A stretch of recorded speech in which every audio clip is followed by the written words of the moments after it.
Why would a people who just watched the ocean split in two now collapse in fear before a wall of stone? Stay to the very end, because the moment God slams shut the door into the Promised Land exposes a brutal truth. Sometimes the biggest enemy isn't outside the city walls. It's the cowardice hiding inside you. Israel's camp still stretches like an endless sea of tents. Cooking smoke hangs in the desert wind, thick with the smell of hot ash. Underfoot, the ground crunches dry and gritty with every step, an echo of a long journey written in dust. Canaan is right in front of them, close enough to feel like you could reach out and touch it, and yet dangerous enough to make hearts tremble. Moses stands quietly in the middle of it all, his eyes carved deep with the fatigue of carrying an entire nation. He bears the sacred promise given to Abraham, Isaac, and Jacob, a promise not held together by ink, but by freezing nights, scorching days, and countless moments when the people threatened to run back to slavery. And right here, at the edge of decision, God gives a strategic command: send men to spy out the land of Canaan. It's not just reconnaissance, it's a test measuring the weight of their faith before the war that will define their future. 12 men step out from the camp, one from each tribe of Israel. On their shoulders, supplies; in their hands, walking staffs; in their hearts, Moses' hard instruction goes through the Negev, enters Canaan, and brings back the truth about the land, the people, and the strength of those who live there. For 40 days they travel under a sun that burns the skin. But the deeper they go, the more the world transforms. Green stretches out before them. The air grows heavy with the scent of damp earth and ripe fruit. In the valley of Eshcol, they find living proof of God's promise. Clusters of grapes so massive that 2 men must carry a single branch on a pole between them. Dark red pomegranates, soft, sweet figs in their hands. It's undeniable that Canaan truly is a land flowing with milk and honey. But in those same 40 days, the spies also see what makes a human heart shake. Fortified cities with towering stone walls, armies hardened by war, and the richness of the land can't drown out the fear taking root inside them, a fear more dangerous than any enemy.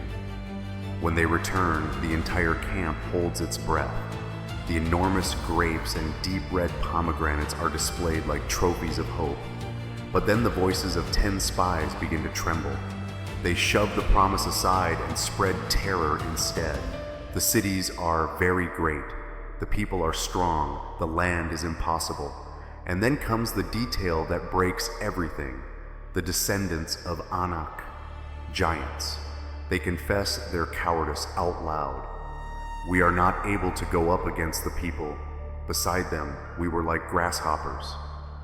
In an instant, the air turns to ice. The fighting spirit of a nation freshly freed, standing at the doorstep of destiny, collapses under one sentence of fear. The report of the 10 spies hits the camp like a boulder thrown into still water. Panic ripples outward, fast and unstoppable. That night, the cries rise like a storm. Men beat their chests in despair. Mothers clutch their children, shaking in the desert dark. They scream, "If only we had died in Egypt. Why would God bring us here just to be slaughtered?" And in their desperation, they even plot to choose a new leader, someone who will take them back to Egypt, back to chains that suddenly feel safer than freedom that demands courage. Moses hears it, and something inside him tears. He has seen the sea split. He has watched manna fall from heaven. He has witnessed the glory of God blazing on Sinai. And now, because of walls and tall men, his people are ready to trade miracles for slavery. For Moses, this isn't just the exhaustion of leadership. It's the pain of betrayal, right at the threshold of the promise. In the middle of the chaos, Caleb steps forward. His voice cuts through the noise with steel. "Let us go up at once and take possession of it. We are well able to overcome it." Joshua stands beside him unflinching. The two of them tear their clothes as a sign of grief and warning, and they cry out, "The land we pass through is exceedingly good. If the Lord delights in us, he will bring us into it. Do not rebel against the Lord. Do not fear the people of the land. The Lord is with us." But the crowd doesn't listen to reason. They listen to fear. Hands tighten around stones. Eyes harden. Someone shouts, "Stone them." Truth stands alone for one terrifying moment, one moment where faith can be crushed under the weight of everyone is scared. And then God's glory appears at the tent of meeting. The air feels sealed shut. The noise dies down. Moses falls face down and pleads for the people. But God speaks. "How long will these people despise me? How long will they refuse to believe in me, despite all the signs I have performed among them?" That sentence isn't only judgment, it's the painful truth of a heart trapped in a cycle of doubt. God decrees, the generation that keeps complaining will not enter the Promised Land. They will wander 40 years in the wilderness, 1 year for each day the land was spied out. Only Caleb, the son of Jephunneh, and Joshua, the son of Nun, will go in. And the children that their parents feared would be destroyed, those very children will inherit the promise. From that day on, the wilderness becomes more than sand and stone. It becomes a long, relentless lesson. No one steps into God's promise on feet filled with unbelief. Years pass. The wind keeps blowing. The sand keeps moving. The people break camp and set up camp again and again. They carry the ark, the sacred chest holding God's law.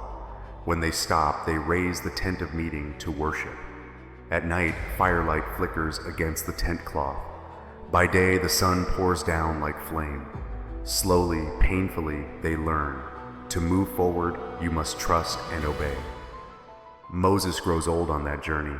His beard whitens with each season.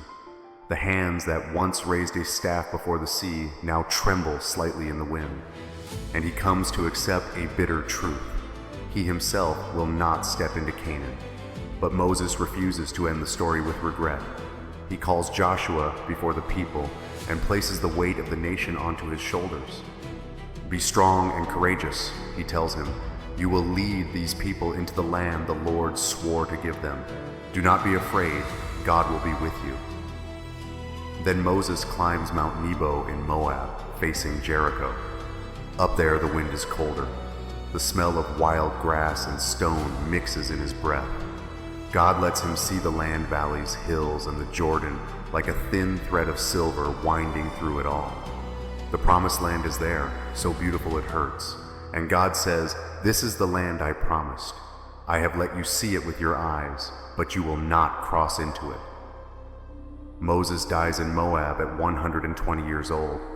Israel mourns for 30 days. The camp falls quiet. They remember the sound of his intercession. They remember him standing among them like a pillar. An era closes in the desert wind.